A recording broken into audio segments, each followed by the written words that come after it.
kinesiology. Kinesiology. What is? Study of human movement. So it fits in with. Yeah, I thought I was going to be a do. sports therapist, something like that. With the gymnastics, just be a gymnastics coach. So it kind of doesn't matter what you go to school for, just as long as you're going to school. Yeah. For some type of a quote unquote Exactly. reputable You got to degree. get a degree to get a good job to make all this money so you can marry and then retire at some age. Oh, that sounds fun to me. Not, I don't want to. I'd rather, use my body while it's nice and fresh and everything, and maybe then work on it later. When I'm. Or make a business out of the fun that you do have. Exactly. Like what you want to do. Exactly. Snowboarding, do that until my knees give out. And from there, And then you'll have your business to fall back on. Exactly. I'll have knowledge. I'll have connections in the business. Everything. Which is the difference about the 21st century, that things operate on that way. You're able to do what you love and make money doing it, and not have to have some terrible job that you hate going to every day just to get your paycheck. Yeah. The thing with people that only rely on their financial stability as their gauge of success leave themselves in a very sticky position, because at a certain point the money can't save you. Right. In a desert, $100 bill won't turn itself into water. No. It just won't. It won't give you the knowledge that you need to deal with certain emotional situations. Yeah. And so I really realized that, moving to Maine, I dated this girl in high school. Her dad started Bank One and, retired at 35. Millionaire, right? But ended up getting divorced. Can't talk to either of his kids. Hates his life, just basically, rich. Has every toy known to man. Has a couple houses. Doesn't work anymore, but has terrible human connections, with his wife, his kids, his family, everybody. Then I moved to Maine, and everybody is flat broke. Just have enough to pay rent, pay for alcohol, and pay for a ski pass. And everybody cannot take the smiles off their faces. They get off the mountain and go have a beer, go have two, go back home, stoked and ready for the next day. And I was like, this seems like way better of a lifestyle. These people are happy and, broke rather than rich and completely miserable. See, now the perfect stance is to marry the two, so that you're very happy and you have money to facilitate the things you'd like to do. Right. How much would you like to go skiing on Mount Kilimanjaro in Africa? Be stoked. Snowboarding. Be stoked. Right. To go drop in from a helicopter. Right. Up to Costs some. $1,000 a day to do. Costs $1,000 today to do in Alaska. Heli skiing. Yeah. Yeah. But you'd be able to do that, facilitating it through doing what you love. Right. You But know, a lot of the time, when you have a job like that gives that much money, then you don't have the time. You put it off. It's like, well, what's the point? So exactly. So then what do? You create your own business. Exactly. You create a way to make that happen, where you have the best of both worlds. It is attainable. It's attainable to do both, to have money and to be doing what you love and have time to do the things that you love. Right. It takes hard work, yes. That's what people have been avoiding. People that got a lot of money very quickly, especially on Wall Street with the stock market, they got a lot of money really quickly. They don't have time to enjoy it. And then the stock market tanked. Right. And now they're all without that money. They didn't work for it. They didn't deserve it, so they didn't keep it. When you work hard for it, you make sure you're building your path one step at a time. So if you get knocked down a couple steps, you know where to fall back to and how to rebuild. Exactly. You just keep going because it's the only thing you can do. And so as that becomes your path, then you're able to facilitate all of the things you love. Exactly. But you can't get away from the hard work thing. Right. You can't. So. Can't just all be, sunshine, peaches. Wish it would.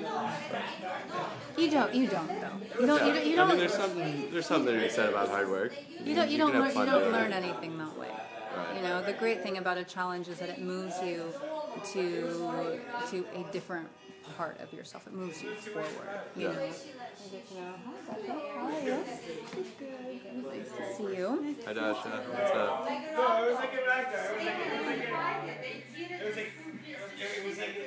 What are you up to today? Work? I hear ya. You? Same. Same. Running around in the rain. You know.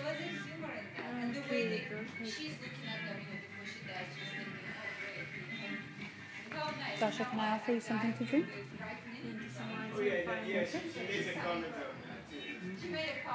I'm tired now. The gray is killing me. I talked you to sleep. Nah, it's the gray. The end of summer, you know, starting the fall. Do you like fall? Nah, I like winter, so I know it's coming, and that's I'm stoked on that. But just the rainy in Seattle is just like this. And how long have you been here? 2 years. 2 years. I know. I'm fresh, and I'm still like, but I always make it. I always move out to the mountains every winter, anyways. Oh, good. Around December, middle of December, I'll move out to the mountains. And that's always fun. Ski every day, and then come back on weekends. So I never buy a weekend pass because those are the worst days to ski. Amateur night. So many just people cutting you off. The lines for the lifts are 10 minutes. I had a friend whose little brother died on a busy day on the mountain. He was snowboarding and had just finished his run, and some huge fat guy came on his skis, didn't see him, knocked him over, crushed his insides. Jeez. Quite the only he was an organ donor. The only thing they could donate was the redness of his eyes. Are you serious? Damn. So fat people shouldn't ski. Well, that's story. You need to be careful in whatever it is that you do. You know, it's That's rugged. yeah. I mean, I've had a couple of friends die from skiing, but it's all like avalanche and trees and stuff like that. Does that scare you at all when you go snowboarding? No. Do you think about it? No, not really. I tend to not, because then, I mean, if you think about it, then you can't get any better, You always have that fear. It's something you just gotta deal with and get over it. Just go for it. I have the proper precautions for it. I have an avalanche beacon, a probe, shovel, Avalon. Okay. So Avalon. it's a backpack that has like a mask that, like, if you... Dasha, you should look at that. It has an article about the Bolshoi Theater. If you sense like an avalanche forming around you, you put this tube in your mouth, because you don't suffocate in an avalanche. Well, you do, but like what happens is as you breathe out, the warmness like melts the snow around your mouth, and then it forms ice, and that's what suffocates you. So it takes this tube and brings the air like to back here. And so it forms the ice back here, and so it gives you like an extra 20 minutes underneath the snow. That's good. Yeah. That's good. Extra 20 minutes to dig out Yeah. if you can. Well, I mean, you're not going to get out by yourself if you're covered in an avalanche. There's no way. But that's why you got a beacon and a probe and a shovel. Your friends. You got to have good friends. Who know. Snow science is key, too. The more you know about the mountain, the more you know where shelves will fall, the better. So, how did you get into snowboarding? I got into it in college. I took a road trip from Arizona State to LA, and then drove Pacific Coast Highway up to San Fran, and then went from San Fran to Tahoe, and went snowboarding for the first time on snowmobiles with a tow rope behind it. Had a blast, just making jumps and flying. So you had kind of a late start. Yeah. Because, I mean, most people That start was only snowboarding when 5 years ago, yeah. Yeah, and you're sponsored by Rockstar now? Yep. Congratulations. Gymnastics. Drive. Gymnastics. And the I drive. have so much air sense, I can, pull flips and twists, and I always know when I'm going to land. So you have so much air science? Sense. Air sense. Yeah. It's like the feeling you get when you're upside down. If you know that feeling, you know exactly how to tweak it to where you can twist and flip around to where you need to be, Excellent. I mean, I've been flipping and twisting since I was 2 years old. So. So you didn't really get a late start. You just had Right. A different skill training. set. Uh-huh. Yeah. I've been throwing triple doubles off high bar, 3 twists and 2 flips off of a bar. Just Can you like still, that. can you still do that? Probably not anymore. That was when I was 18. But I mean, I could probably pull like a double, not like twisted. Uh-huh. Twisting, that's good. How can we bring a bar?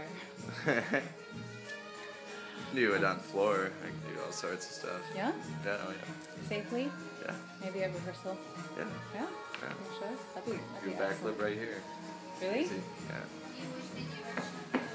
It's not too loud. I can do it right now. Yeah? Okay. Oh, and you'll be careful. I really like how your phone broke. I know.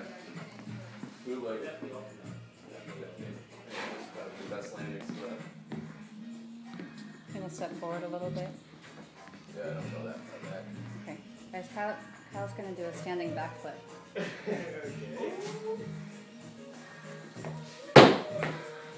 Wow. That's cool. That's very cool. Wait a minute. Do it again? The talents come out. This time, like, do it so He like... started gymnastics when he was 2. This time, do it so that, like, it's really sturdy.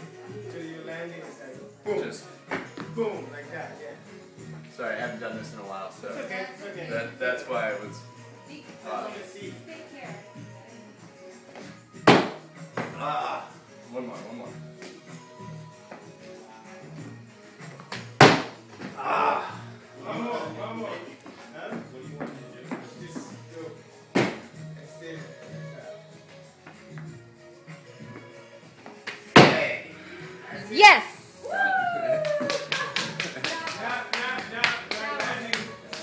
Imagine doing that and landing with style. Yeah, landing like, Probably do it. Or you're probably okay, pull it. try it. See what happens. Let's see what happens.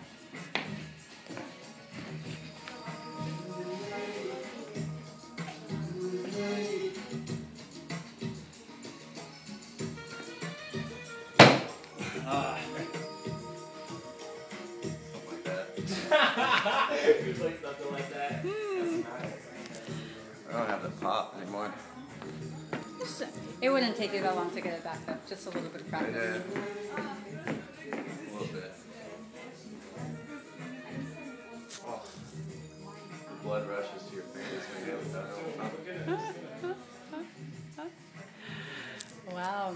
No, that's excellent. See, everyone has so many talents that are starting. Everyone's starting to open up, so they're all starting to come out a little more. I can walk in a handstand for minutes Yeah? on end. Oh yeah. Walk around this room.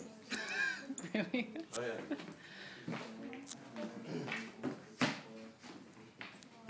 Oh my goodness.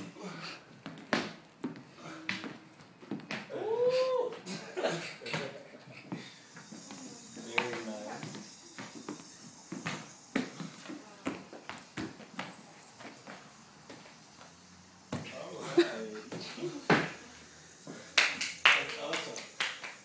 That's awesome. That was excellent. It was Now that very impressive. Oh yeah. Do that all day. I could do that. I could do that all day. you did gymnastics and stuff. Yeah. When I was young. From like 2 to 18. Something like that. Yep. That was my life for a while. That's why you have that body. You have that gymnastics.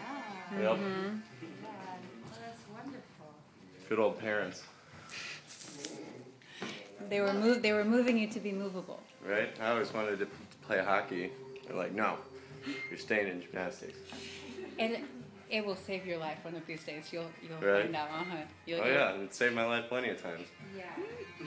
And, well, I'm sure it saved your life in snowboarding. Yeah, exactly. Do- Falling and being like, oh Uh-huh. no, and fall good back. Start flipping down there. Yeah. That's really Ugh.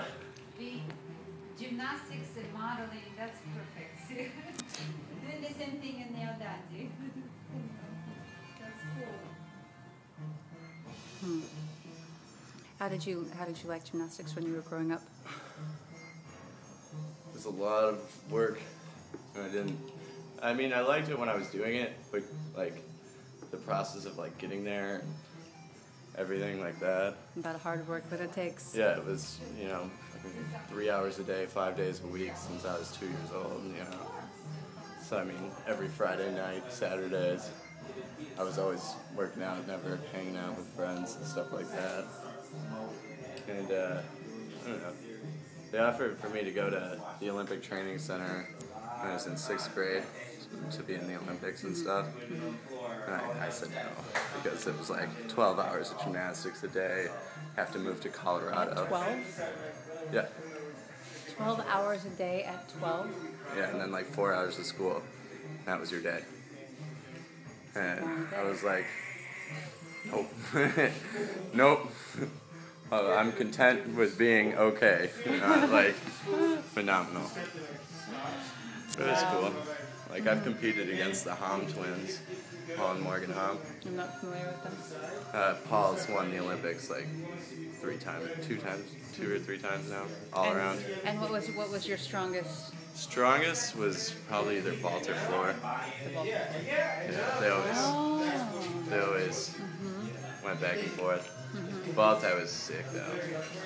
On the vault itself or on the vaulted floor? The vault where you jump off the springboard over the thing and land. Yeah. I actually made my gym have to move the vault back like 5 feet because they were like, nobody will ever hit this wall before. I was like, oh yeah? Watch me, And just went for it and completely hit my feet on the wall before down. So they had to move the wall. That's funny. Huh. Do you see it helping or aiding you in anything that you want to do in the future? Well, it's given me a hell of a work ethic, that's for sure, and concentration and stuff like that.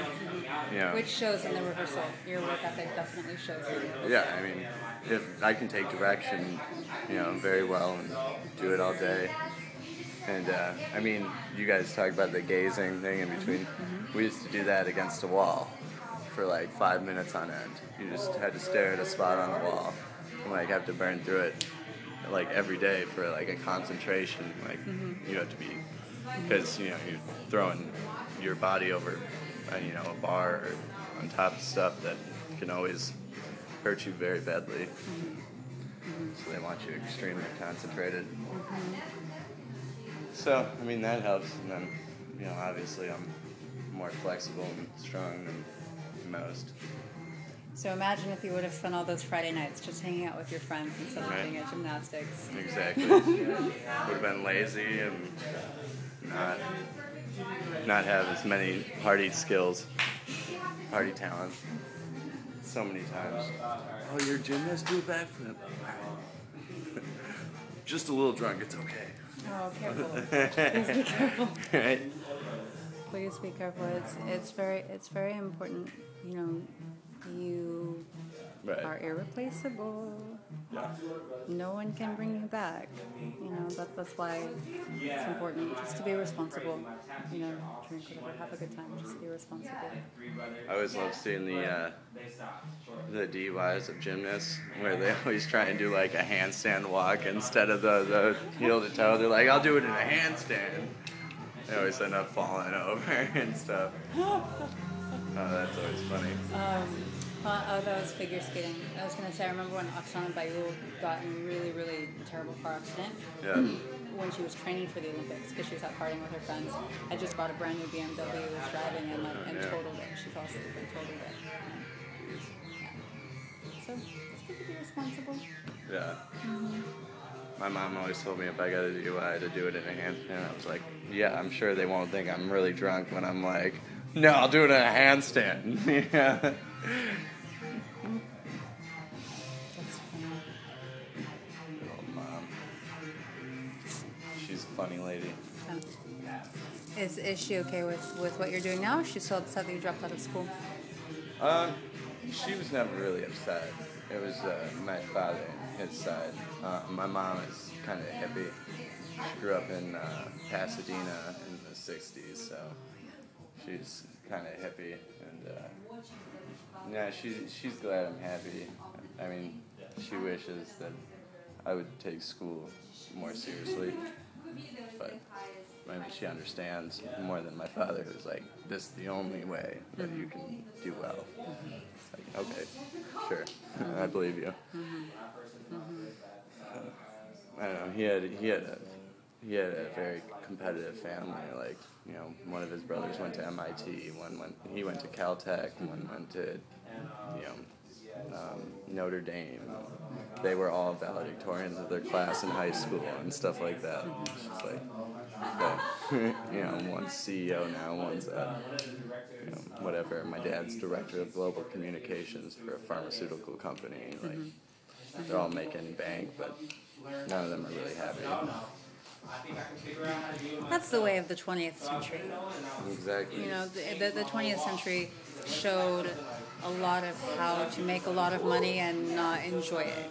Right. Because you just look at the way these people appear physically and say that money can't even buy you a better appearance. It can't make you look 20 years younger. Right. What? Because you're sitting at a desk all day, you're getting fat, you're getting lazy. And then you don't want to do the exercise. You love those steak dinners. You know, the whole thing. It doesn't facilitate good growth, and that's why if you take your life into your own hands and you start your own business, you know, you're able to make it work for you where you can be happy, and then you'll look 20 years younger when you're that age, right, because you will be doing what you love, right, and it will be making you money. It's not stressful. It's a good stress. It's a good stress. It's not just stress. I don't believe I have to go back to this place today. Right. Like I mean, I've been thinking about going back to bartending, but I've told myself, no, I can't do it. Got to be better at my sales job and stuff like that, because that is just too much. Restaurant, it's just like every day. Do I really have to go there again and spend 5 hours of my life doing something that I hate? Mm-hmm. And the same thing every day. Yeah. The same exactly. thing. The same people. Never gonna advance anywhere. You're just stuck in the spot. Yep. Feel bad Katrina's back in the restaurant field. It's rough. It takes effort to stay out of it. You have to make the choice that you did. It says I'm not going back. Yeah. You just have to. I mean, That's it's easy, fast money, but it's just... What if we learned about fast money? Exactly. It doesn't say. It's just not good for you. And definitely America and England for sure have been struck very intensely by that, where the society, the youth especially, wants things so easy. They don't want work, but then you have immigrants coming in that are willing to do hard work. They're willing to do things that most people won't do to get the job done. And then these kids say, oh, I don't need that, and then they don't do anything. Not only that is that they're not only paying for themselves, but they're also sending money back home and stuff. Most of the Mexican immigrants I've met, all of them don't. They just pay for what they need, and then they send the rest of it back home to Mexico. I spoke to a guy, an Ethiopian guy that works at a gas station down by Wajimaya. He works 16 hours a day, 7 days a week. And I said, when does it end? He said, in 2 years. And I said, and what then? He goes, then I go back home. He comes and works a lot. 16 hours a day, 7 days a week. Yeah. He's there almost every time I go get gas. Oh, I'm sure. And then, in 2 years, he's coming in. He's got a goal.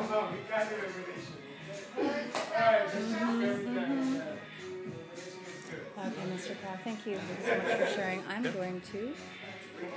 Cool.